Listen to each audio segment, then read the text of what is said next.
Thank you, Premier. Oh, hey, Sam, how are you? Good, good. How are you? Good. I do have four questions, but I'm going to start with two related to the budget, and if you allow me, I'll ask the other two. The questions for you is, I noticed 1 week before the budget 2024 was released, you make a public announcement warning Albertan that this year is going to be, or the new budget is going to be less, and we're going to have a new numbers that's not going to be comfortable with the rest of the people. My question is, why this heads up?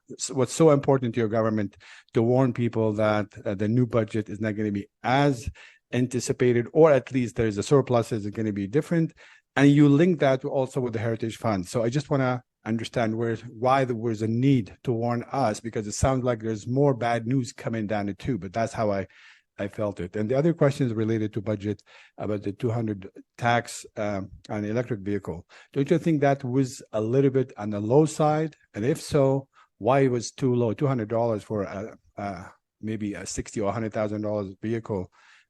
Maybe it's just like I don't know why the 200, not let's say 400 or 1,000. So I'll answer that one first, because we wanted to try to get a similar amount to what a typical vehicle pays in fuel taxes. So if you look at, because here's the issue, over time, we're going to end up with more and more zero emission vehicles. And yet we rely on our fuel tax to give us revenue that is used in part to keep our roads maintained. There's a lot more direct connection in, for instance, Saskatchewan. I think they use all of their dollars for roads. I think we have to add more money to upgrade roads than we get from the fuel tax. So it's not perfect, but it's an important part of helping to pay for road construction. And if you fast forward to a point where if Guilbeault gets his way, there are no fuel vehicles. I don't think that's going to happen, but just presume it will.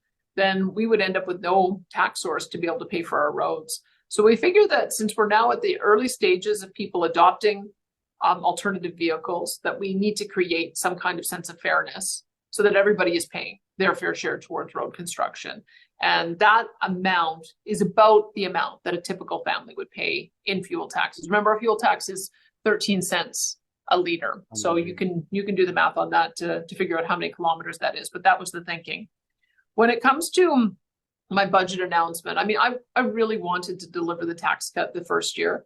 But when my finance minister warned me that we were very close to running a deficit, I knew it wouldn't be the responsible thing to do, because that was also what I promised Albertans, that we wouldn't have a deficit. So I thought they needed to hear from me that we needed to take just a little bit more time to make sure that we understood where the market was going. That's one part.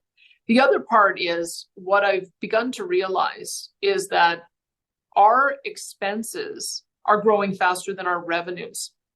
We're setting our year-over-year increases in our expenses to inflation plus population growth, but our revenues are only growing at about 3%. So if your revenues only grow at 3% and your expenses grow at 7%, what it means is you're going to become more and more reliant on resource revenues, which is exactly what's happened. We now spend $17 billion worth of resource revenues. And that's not sustainable, because if those prices go down, now we're left in the same terrible situation where we're back into deficits. So I know we have to grow a new revenue source. Albertans don't want a sales tax. I believe they deserve to pay lower income taxes, because we're the lowest rate in Alberta is 10%, and it's lower in other provinces. So we need to be competitive. I need to bring that down. But I think the only way that we can make sure that we're developing new revenue sources without increasing taxes is to put money in the Heritage Savings Trust Fund. As that grows over time, ideally, especially if we get some one-time windfall revenues because of high oil prices, we could grow it relatively quickly. If it grew to a point where it was $250 billion, it would be generating about 12 to 15 billion a year in investment income, and some future government would be able to use that instead of the reliance on resource revenue. So that was my thinking, is that if we just tighten our belts a little bit today, recognize that we have an unsustainable growth in our spending, and we've got to figure out a way to do year-over-year increases, but be more modest about it.